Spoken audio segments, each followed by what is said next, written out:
Friends, റെയിൽവേയുടെ പുതിയൊരു notification വന്നിട്ടുണ്ട്. അപ്പോൾ ഇതിലേക്ക് നിങ്ങൾക്ക് 10ാം ക്ലാസ് കഴിഞ്ഞവർക്കും അപ്ലൈ ചെയ്യാൻ പറ്റും. അതുപോലെ തന്നെ ഇനി ITI കഴിഞ്ഞവരാണെങ്കിൽ ITI വെച്ചിട്ടും അപ്ലൈ ചെയ്യാം. അപ്പോൾ 10ാം ക്ലാസ് വെച്ചിട്ടും അപ്ലൈ ചെയ്യാം. ഇനി ITI കഴിഞ്ഞവരാണെങ്കിൽ ITI വെച്ചിട്ട് നിങ്ങൾക്ക് അപ്ലൈ ചെയ്യാൻ പറ്റും.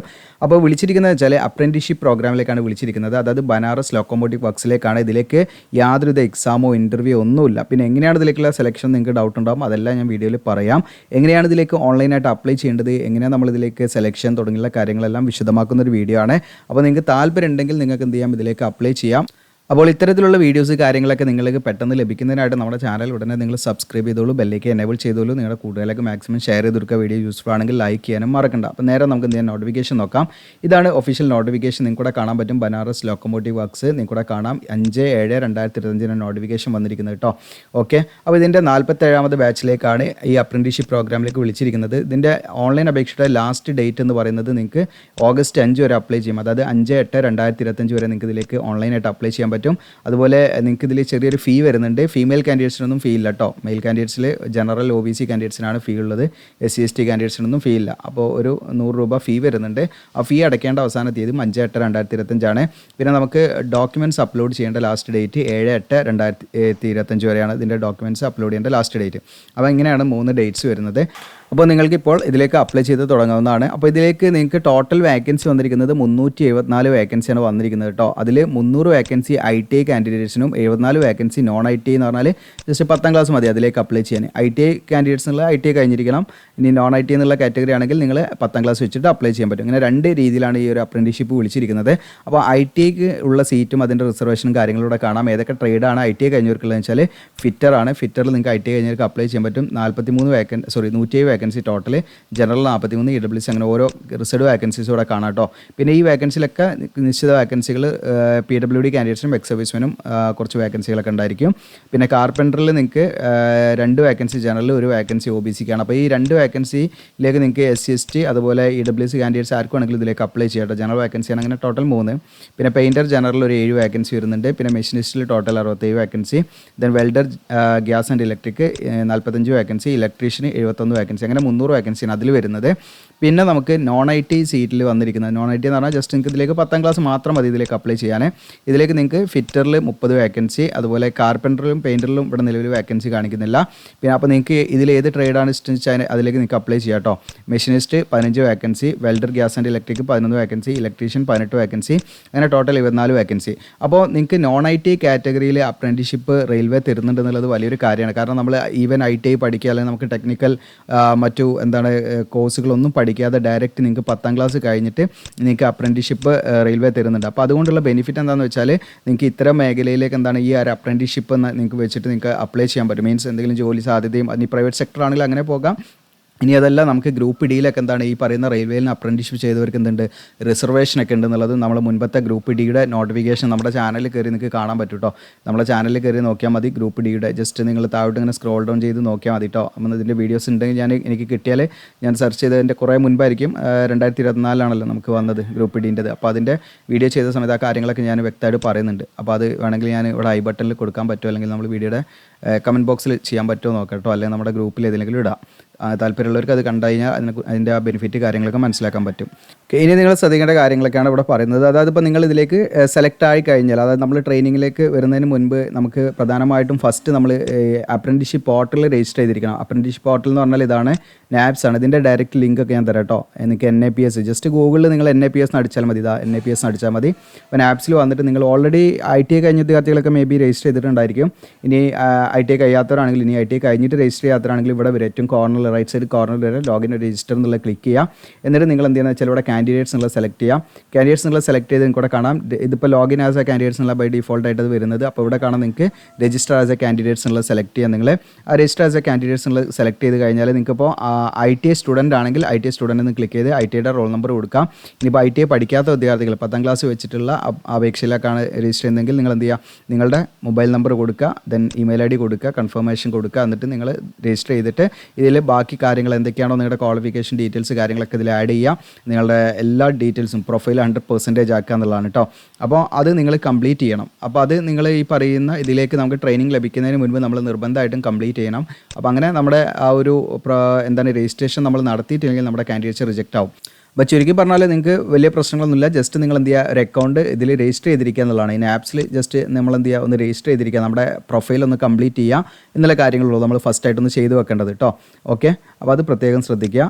അതാണ് നമ്മൾ ഫസ്റ്റ് സ്റ്റെപ്പായിട്ട് പറയുന്നത് കേട്ടോ. നമ്മളതും ചെയ്ത് വെക്കണം, അത് നിർബന്ധമാണ് എല്ലാ ഉദ്യോഗത്തിലും ചെയ്യേണ്ടത്. അപ്പോൾ എന്തെങ്കിലും ഡൗട്ടോ കാര്യങ്ങളുടെ നിങ്ങൾ കമൻറ്റായിട്ടോ ഇൻസ്റ്റയിലൊക്കെ കോൺടാക്ട് ചെയ്യാം. ഇനി ഇവിടെ മിനിമം എഡ്യൂക്കേഷൻ ക്വാളിഫിക്കേഷനാണ്. ഇപ്പോൾ നോൺ ഐ ടി പോസ്റ്റിലേക്കാണെങ്കിൽ, നോൺ ഐ ടി കാറ്റഗറിയിലേക്കാണെങ്കിൽ നിങ്ങൾക്ക് 10ാം ക്ലാസ്സിൽ 50% മാർക്കോടുകൂടി പാസ്സായിരിക്കുക എന്നുള്ളത് മാത്രമാണ്. ജസ്റ്റ് 10ാം ക്ലാസ്സിൽ 50% മാർക്ക് മിനിമം മതി. ഓക്കെ, ടോട്ടൽ പെർസെൻറ്റേജ് 50 മാർക്കോടുകൂടി 10ാം ക്ലാസ് പാസ്സാണെങ്കിൽ നിങ്ങൾക്ക് ഈ പറഞ്ഞിരിക്കുന്ന നമ്മൾ 2 കാറ്റഗറി പറഞ്ഞല്ലോ, ഈ നോൺ ഐ ടി കാറ്റഗറിയിലെ 24 വേക്കൻസിലേക്ക് നിങ്ങൾക്ക് അപ്ലൈ ചെയ്യാൻ പറ്റും. 74 വേക്കൻസിലേക്ക്. ഇനി നമുക്ക് രണ്ടാമത്തെ കാറ്റഗറി വരുന്നത് ഐ ടി കാറ്റഗറിയാണ്. നമുക്കിവിടെ കാണാം, ഐ ടി കാറ്റഗറിയിലേക്ക് നിങ്ങൾക്ക് 10ാം ക്ലാസ് 50% മാർക്കും വേണം, പ്ലസ് അഡീഷണൽ ആയിട്ട് നിങ്ങൾക്ക് കാണാം അതത് ട്രേഡിൽ ഐ ടിയും വേണം. Okay, I tick just pass mark മതി. ഓക്കെ, അപ്പോൾ ഈ പറയുന്ന 300 വേക്കൻസിയിലേക്ക് നിങ്ങൾക്ക് അപ്ലൈ ചെയ്യാൻ നിങ്ങളുടെ ക്വാളിഫിക്കേഷൻ അതത് ട്രേഡിൽ നിങ്ങൾക്ക് എന്താണ്, ഈ പറയുന്ന ട്രേഡിൽ ഐ ടി വേണം. ഓക്കെ, അത് മാത്രം പോരാ, 10ാം ക്ലാസ്സിൽ എന്ത് വേണം, 50% മാർക്കും വേണം, പ്ലസ് ഐ ടിയും വേണം. അങ്ങനെയുള്ളവർക്ക് ഈ പറയുന്ന ഐ ടി ഐ സീറ്റിലേക്ക് അപ്ലൈ ചെയ്യാം. നോൺ ഐ ടി ഐയിലേക്ക് നിങ്ങൾക്ക് ജസ്റ്റ് എന്താണ് SSLC 50% മാർക്ക് പാസ്സായവർക്ക് ഇതിലേക്ക് അപ്ലൈ ചെയ്യാം. വേറെ യാതൊരുവിധ ടെക്നിക്കൽ സർട്ടിഫിക്കറ്റോ നോളജോ ഒന്നും വേണ്ട. ജസ്റ്റ് നിങ്ങൾക്ക് താല്പര്യമുള്ള ട്രേഡിലേക്ക് നിങ്ങൾക്ക് അപ്ലൈ ചെയ്യാം. ഇനി അതോടൊപ്പം തന്നെ നിങ്ങൾ പ്രത്യേകമായിട്ട് ശ്രദ്ധിക്കേണ്ടത്, നിങ്ങൾ റിസൾട്ട് വെയിറ്റ് ചെയ്യുന്നവരോ അങ്ങനെയുള്ള എക്സാം എഴുതിക്കൊണ്ട് നിൽക്കുന്നവരോ എന്നാണെങ്കിൽ ഇതിലേക്ക് അപ്ലൈ ചെയ്യാൻ പറ്റില്ല കേട്ടോ. അപ്പോൾ ഈ പറയുന്ന 5/7/2025 എന്ന് പറയുന്ന ഡേറ്റിൻ്റെ ഉള്ളിൽ നമ്മുടെ റിസൾട്ടൊക്കെ പബ്ലിഷ് ചെയ്തിരിക്കണം, നമ്മുടെ കയ്യിൽ സർട്ടിഫിക്കറ്റ് കാര്യങ്ങളൊക്കെ ഉണ്ടായിരിക്കണം എന്നുള്ളതാണ്. അപ്പോൾ റിസൾട്ട് വെയിറ്റ് ചെയ്യുന്നവർക്കൊന്നും ഇതിലേക്ക് അപ്ലൈ ചെയ്യാൻ പറ്റില്ല, പ്രത്യേകം ശ്രദ്ധിക്കുക. പിന്നെ അതോടൊപ്പം തന്നെ ഇപ്പോൾ ഐ ടി കാൻഡിഡേറ്റ്സ് ആണെങ്കിൽ അവരെ ഈ പറയുന്ന സെമസ്റ്റർ വൈസ് മാർക്ക് ഷീറ്റോ അല്ലെങ്കിൽ അതിൻ്റെ സർട്ടിഫിക്കറ്റോ മാർക്ക് ഷീറ്റൊക്കെ അവരുടെ കയ്യിലുണ്ടായിരിക്കണം കേട്ടോ. ഓക്കെ, NCVT SCT ഏത് കൗൺസിലാണെങ്കിലും പറ്റും. ഇനി അതോടൊപ്പം തന്നെ നിങ്ങൾക്ക് ഇതിൻ്റെ ഏജ് ലിമിറ്റ് പറയുന്നത്, ഏജ് ലിമിറ്റ് കണക്കാക്കുന്ന ഡേറ്റ് 5/8/2025 അതിൽ നോൺ ഐ ടി കാറ്റഗറി ആണെങ്കിൽ അവർക്ക് മിനിമം ഏജ് 15 പൂർത്തിയായിരിക്കണം. മാക്സിമം 22 വയസ്സ് വരെ അപ്ലൈ ചെയ്യാൻ പറ്റും. ഇപ്പോൾ OBC NCL കാൻഡിഡേറ്റ്സ് ആണെങ്കിൽ അവർക്ക് 25 വയസ്സ് വരെ അപ്ലൈ ചെയ്യാം. ഇനി SC/ST ആണെങ്കിൽ അവർക്ക് 27 വയസ്സ് വരെ അപ്ലൈ ചെയ്യാം. PWD ആണെങ്കിൽ 10 മുതൽ 15 വർഷം വരെ ഏജ് റിലാക്സേഷൻ അവർക്ക് ഉണ്ടായിരിക്കും. ഇനി ഇത് പറയുന്ന 10ാം ക്ലാസ് കഴിഞ്ഞ പോസ്റ്റിലേക്ക്, അതായത് 10th ബേസ് ചെയ്തിട്ടുള്ള അപ്രന്റീഷിപ്പിലേക്ക് അപ്ലൈ ചെയ്യുന്നവരുടെ കാര്യമായിട്ടോ ഞാൻ പറഞ്ഞത്. 18 to 22 നോർമൽ ഏജ് വരുന്നത് ജനറൽ കാൻഡിഡേറ്റ്സിൻ്റെ.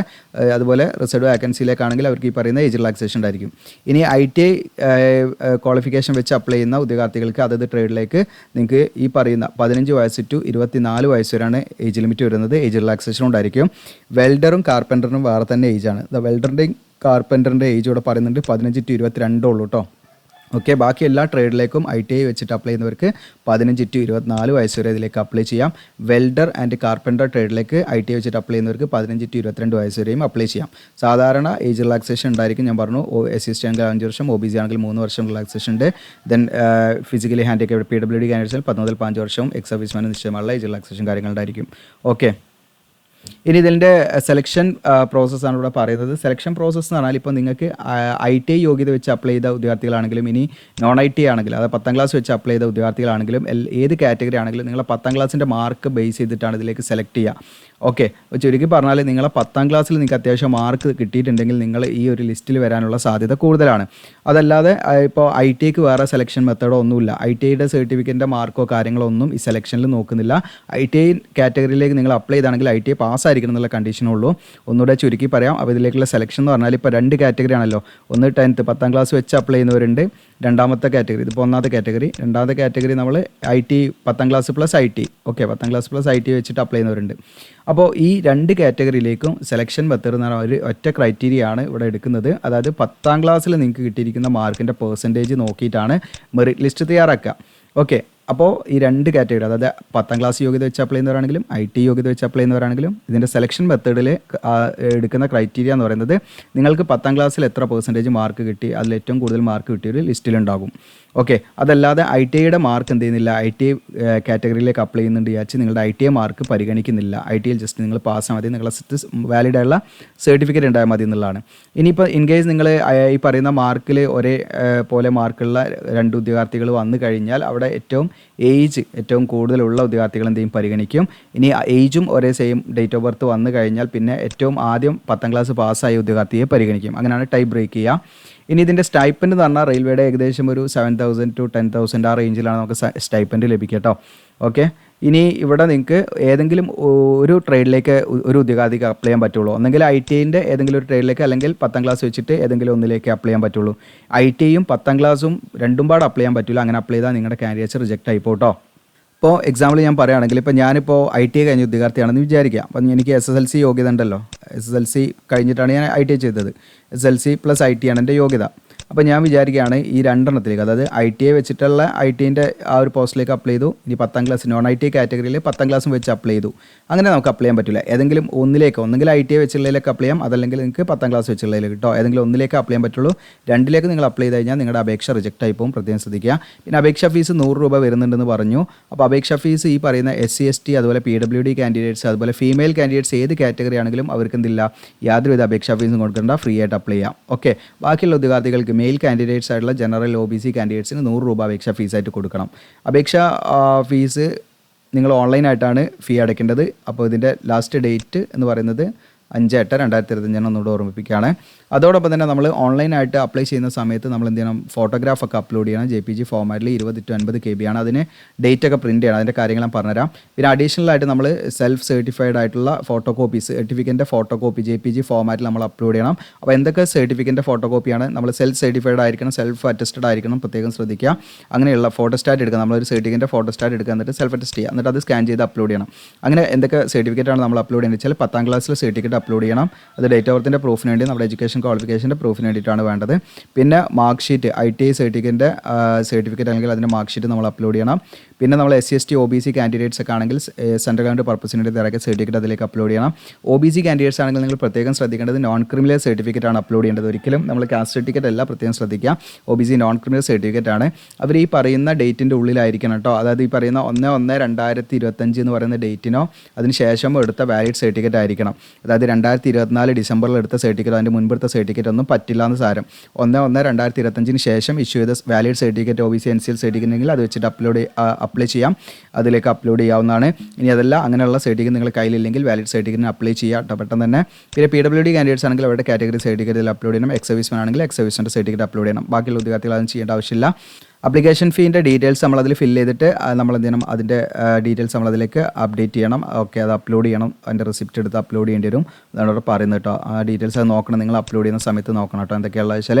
പിന്നെ നമ്മൾ റീസെൻ്റ് ആയിട്ടുള്ള കളർ പാസ്പോർട്ട് സൈസ് ഫോട്ടോഗ്രാഫ് പറഞ്ഞു, വൈറ്റ് ബാക്ക്ഗ്രൗണ്ട് ആയിരിക്കണം, പ്രത്യേകം ശ്രദ്ധിക്കുക. അതിൻ്റെ സൈസ് 4 cm × 5 cm എന്നുള്ള ഡയമെൻഷനിലായിരിക്കണം.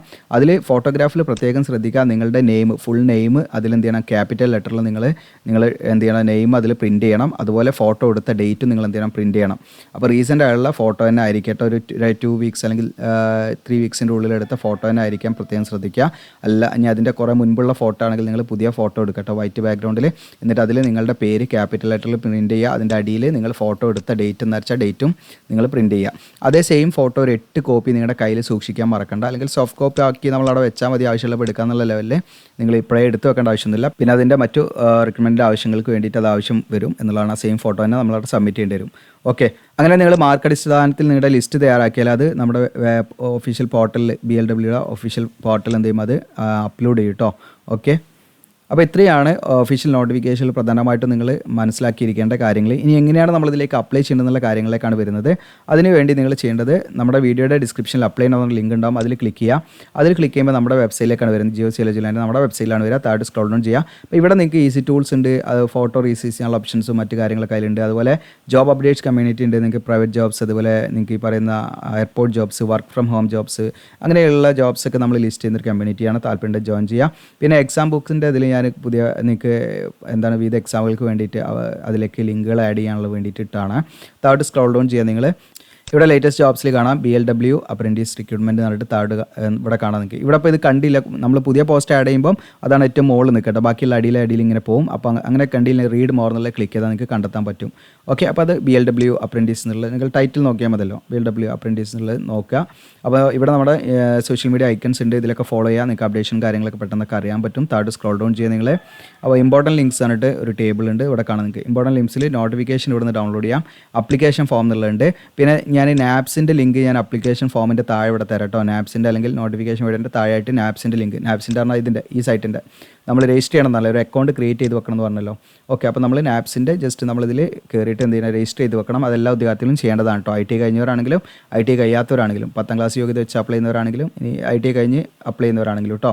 അവരെന്താണെന്ന് വെച്ചാൽ കാൻഡിഡേറ്റ്സിനുള്ള സെലക്ട് ചെയ്ത് ഇതിൽ രജിസ്റ്റർ ആയ കാൻഡിഡേറ്റ്സിനുള്ള സെലക്ട് ചെയ്ത് ITI സ്റ്റുഡൻറ്റ് ITI എന്നുള്ള ക്ലിക്ക് ചെയ്ത്, അതല്ലെങ്കിൽ നോൺ ITI ആണെങ്കിൽ നിങ്ങൾ നിങ്ങളുടെ ഡീറ്റെയിൽസ് കൊടുത്ത് ഇതിൽ അക്കൗണ്ട് ക്രിയേറ്റ് ചെയ്യണം. അപ്പോൾ എങ്ങനെയാണ് ആപ്സിൽ രജിസ്റ്റർ ചെയ്യാന്നൊക്കെയുള്ള വീഡിയോ നിങ്ങൾക്ക് യൂട്യൂബിൽ തന്നെ ഉണ്ടാവും, ജസ്റ്റ് സെർച്ച് ചെയ്താൽ മതി. ഓക്കെ, സിമ്പിൾ ഫോമാണ്, നമ്മളങ്ങനെ ഫില്ല് ചെയ്ത് കൊടുത്ത് പോയാൽ മതി കേട്ടോ. ഓക്കെ, അപ്പോൾ നമ്മൾ ഈ പറയുന്ന ആപ്ലിക്കേഷൻ ഫോം എന്നുള്ള അവിടെ നമ്മൾ ജസ്റ്റ് ക്ലിക്ക് ചെയ്യാം, ഓപ്പൺ ആക്കുക. അങ്ങനെ ഓപ്പൺ ആക്കുന്ന സമയത്ത് നമുക്കിവിടെ കാണാം ബനാറസ് ലോക്കോമോട്ടീവ് വർക്ക്സ് എന്ന് പറഞ്ഞിട്ട് വാരണാസി UP യിലാണ്. അപ്പോൾ ഇതിൻ്റെ ഡീറ്റെയിൽസ് കാര്യങ്ങളൊക്കെ കൂടെ കാണാൻ പറ്റും. ഓൺലൈൻ അപേക്ഷയുടെ ലാസ്റ്റ് ഡേറ്റും കാര്യങ്ങളൊക്കെ കൂടെ കാണാം. അപ്പോൾ ഇതിൽ സ്റ്റെപ്സ് നിങ്ങൾക്ക് ഒന്നാമതായിട്ട് നമ്മൾ ഓൺലൈനായിട്ട് രജിസ്റ്റർ ചെയ്യണം ഈ പറയുന്ന പോർട്ടലിൽ കേട്ടോ. നമ്മളിവിടെ പറയുന്ന ബനാറസ് ലോക്കോമോട്ടീവ് വർക്ക്സിൻ്റെ ഈ പോർട്ടലിൽ നമ്മൾ രജിസ്റ്റർ ചെയ്യണം. രണ്ടാമത് എക്സാമിനേഷൻ ഫീ പേയ്മെൻറ്റ് ചെയ്യലാണ്. മൂന്നാമത്തത് ഓൺലൈൻ ഫോം ഫില്ല് ചെയ്യലാണ്. പിന്നെ ഡോക്യുമെൻറ്റ്സ് അപ്ലോഡ് ചെയ്യുക. ലാസ്റ്റ് പ്രിൻറ്റ് കൺഫർമേഷൻ പേജാണ് വരിക. ഓക്കെ, കൺഫർമേഷൻ നമ്മൾ കൺഫേം കൊടുത്ത് അത് പ്രിൻ്റ് എടുക്കുക, അത് സൂക്ഷിച്ച് വെക്കുകയാണ് ചെയ്യേണ്ടത്. അപ്പോൾ ഇവിടെ നമ്മൾ രജിസ്റ്റർ എന്നുള്ള ആദ്യമായിട്ട് വരികയാണെങ്കിൽ രജിസ്റ്റർ എന്നുള്ള ബട്ടൺ ഉണ്ട്, ഗ്രീൻ കളർ. ബ്ലൂ കളറിൽ സൈനിങ് ചെയ്യാനുള്ള, ഓൾറെഡി രജിസ്റ്റർ ചെയ്താൽ സൈനിങ് ചെയ്യാനുള്ള. പിന്നെ നിങ്ങൾക്ക് ഹെൽപ്പ് ഡെസ്കിനുള്ള കോൺടാക്ട് ചെയ്യാനുള്ള ലിങ്കും ഉണ്ട്. ഓക്കെ, ഞാനിവിടെ രജിസ്റ്റർ എന്നുള്ള ബട്ടൺ ക്ലിക്ക് ചെയ്യുന്നു. അങ്ങനെ രജിസ്റ്റർ എന്നുള്ള ബട്ടൺ ക്ലിക്ക് ചെയ്യുന്ന സമയത്ത് നിങ്ങൾക്ക് ഇവിടെ കാണാം ഇവിടെ ഒക്കെ 2 ലാംഗ്വേജിലാണ് കേട്ടോ, ഹിന്ദിയിലും കൊടുത്തിട്ടുണ്ട്, ഇംഗ്ലീഷിലും കൊടുത്തിട്ടുണ്ട്. ഇവിടെ കാണാം നിങ്ങൾക്ക് ഏത് ട്രേഡിനാണ് നമ്മൾ അപ്ലൈ ചെയ്യുന്നത്, അത് IT ആണോ നോൺ IT ആണോ. 10ാം ക്ലാസ് കഴിഞ്ഞ വിദ്യാർത്ഥികളാണെങ്കിൽ നോൺ IT എന്നുള്ള ആ ഒരു ഇതാണ്. 10ാം ക്ലാസ് യോഗ്യത വെച്ച് അപ്ലൈ ആണെങ്കിൽ നോൺ IT എന്നുള്ള കാറ്റഗറിയാണ് സെലക്ട് ചെയ്യേണ്ടത്. ഇനി IT കഴിഞ്ഞ വിദ്യാർത്ഥികളാണെങ്കിൽ IT എന്നുള്ളതാണ്. ഇപ്പോൾ ഞാൻ നോൺ IT എന്നുള്ളത് സെലക്ട് ചെയ്യുന്നു. അതിനുശേഷം നിങ്ങളുടെ പേരാണ് ചോദിക്കുന്നത്, ഫാദറിൻ്റെ പേര്, മദറിൻ്റെ പേര്, ഇതൊക്കെ നിങ്ങളുടെ SSLC ബുക്കിൽ എങ്ങനെയാണോ വെച്ചാൽ അതേപോലെ കൊടുക്കുക. ജെൻഡർ സെലക്ട് ചെയ്യുക, മെയിൽ ഓർ ഫീമെയിൽ. പിന്നെ കാറ്റഗറി നിങ്ങൾ ജനറൽ OBC SC ഏതാഴ്ച നിങ്ങളനുസരിച്ച് സെലക്ട് ചെയ്യണം കേട്ടോ. OBC ആണെങ്കിൽ നമ്മൾ OBC സർട്ടിഫിക്കറ്റ് ഇഷ്യൂ ചെയ്ത ഡേറ്റ് സർട്ടിഫിക്കറ്റ് ഉണ്ടാവും, അതിവിടെ കൊടുക്കണം. ഓക്കെ, അപ്പം ഞാനിവിടെ ജനറലാണ് കൊടുക്കുന്നത്. എക്സ് സർവീസ്മാൻ ആണോന്നാണ്, ആണെങ്കിൽ യെസ് കൊടുക്കുക അല്ലെങ്കിൽ നോ കൊടുക്കുക. ദെൻ ഡിസബിലിറ്റി ഉള്ള വിദ്യാർത്ഥികളാണെങ്കിൽ യെസ് കൊടുക്കുക അല്ലെങ്കിൽ നോ കൊടുക്കാം. പിന്നെ അതുപോലെ തന്നെ നമ്മുടെ ഡേറ്റ് ഓഫ് ബർത്ത് കൊടുക്കാം. എന്നിട്ട് ഡേറ്റ് ഓഫ് ബർത്ത് കൊടുത്തതിന് ശേഷം ചെക്ക് ഏജ് എലിജിബിലിറ്റി എന്നാണ്, ചെക്ക് ചെയ്താൽ നിങ്ങൾക്ക് ഏജ് ഓക്കെ ആണോ എന്ന് ഇവിടെ അറിയാൻ പറ്റും. പിന്നെ നിങ്ങളുടെ മൊബൈൽ നമ്പർ, ഇമെയിൽ അഡ്രസ്സ്, അതുപോലെ തന്നെ കൺഫേം ഇമെയിൽ അഡ്രസ്സ് കൊടുക്കുക.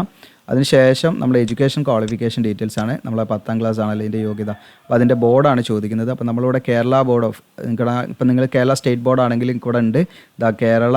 നമ്മൾ സ്റ്റേറ്റ് ബോർഡ് ആണെങ്കിൽ ഇവിടെ സാധാരണ നമുക്ക് Kerala board of public examination ഉണ്ടാകാറുണ്ട്. ഇപ്പോൾ നമുക്ക് 2 ഓപ്ഷനുള്ളൂ. ഒന്ന് കേരള സ്റ്റേറ്റ് ഓപ്പൺ സ്കൂളാണ്, അതല്ല ഓപ്പൺ സ്കൂളിൽ അങ്ങനെ കഴിഞ്ഞവരാണെങ്കിൽ അങ്ങനെ കൊടുക്കാം കേട്ടോ.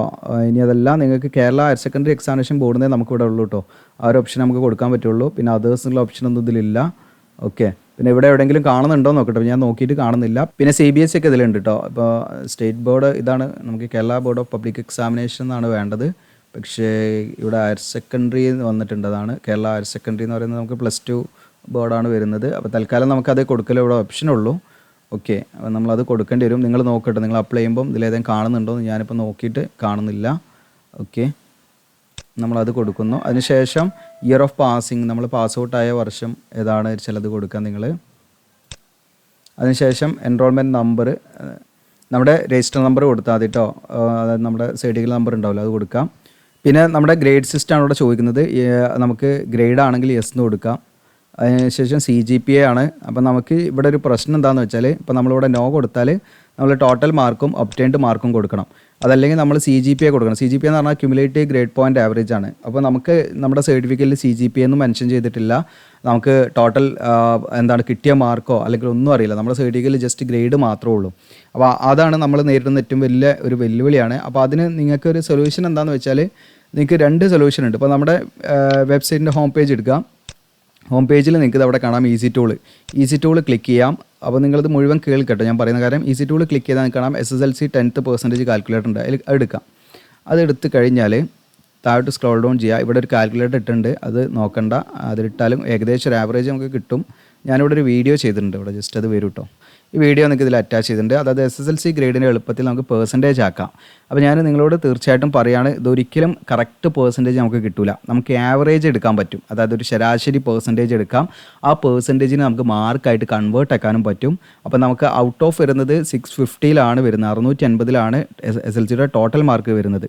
അപ്പോൾ ആ ടോട്ടൽ മാർക്ക് കിട്ടിക്കഴിഞ്ഞാൽ നമുക്ക് ഇതിനെന്ത് ചെയ്യാം, നമുക്ക് കിട്ടിയ മാർക്ക് എങ്ങനെയാണെന്നുള്ളതും അറിയാം. അപ്പോൾ അതെങ്ങനെയാണ് നമുക്കൊരു ആവറേജ്, നമുക്ക് ഇപ്പോഴും ഞാൻ പറയുകയാണ്, ആവറേജ് നമുക്ക് കിട്ടിയ മാർക്ക് അറിയാനും നമ്മുടെ പെർസെൻറ്റേജ് അറിയാനും എങ്ങനെയാണെന്നുള്ളത് വ്യക്തമാക്കുന്ന ഒരു വീഡിയോ ആണ്.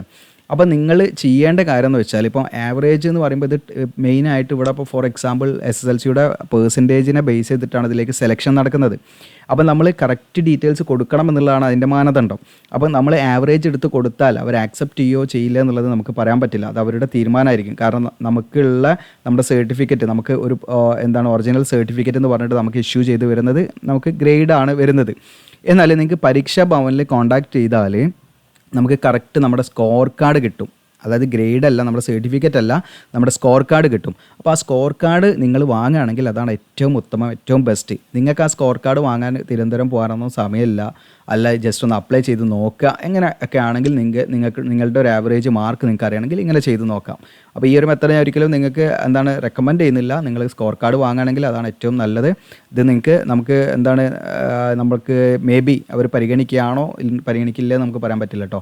അപ്പോൾ അതുകൊണ്ട് നിങ്ങൾ ആ രീതിയിൽ ചെയ്യണത്. ഓക്കെ, അപ്പോൾ നിങ്ങൾക്ക് താല്പര്യം ഉണ്ടെങ്കിൽ ഈ വീഡിയോ കണ്ടു കഴിഞ്ഞാൽ നിങ്ങൾക്ക് മനസ്സിലാവും എങ്ങനെയാണ് നിങ്ങളുടെ കിട്ടിയ മാർക്ക് കാണാം എന്നുള്ളത് നിങ്ങൾക്ക് മനസ്സിലാക്കാൻ പറ്റും.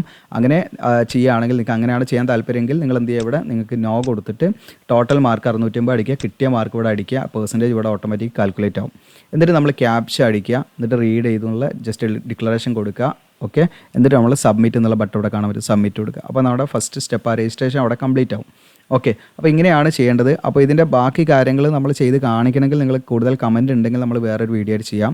കാരണം ലെങ്ത്ത് കൂട്ടി പോകുന്നില്ല. അപ്പം താല്പര്യം ഉണ്ടെങ്കിൽ നിങ്ങൾ കമൻറ്റ് ചെയ്യാം കേട്ടോ. അങ്ങനെ ഉണ്ടെങ്കിൽ നമ്മളങ്ങനെ കംപ്ലീറ്റ് ആയിട്ട് ചെയ്ത് കാണിക്കുന്ന ഡെമോ വീഡിയോ ആയിട്ട് ഇടാവുന്നതാണ്.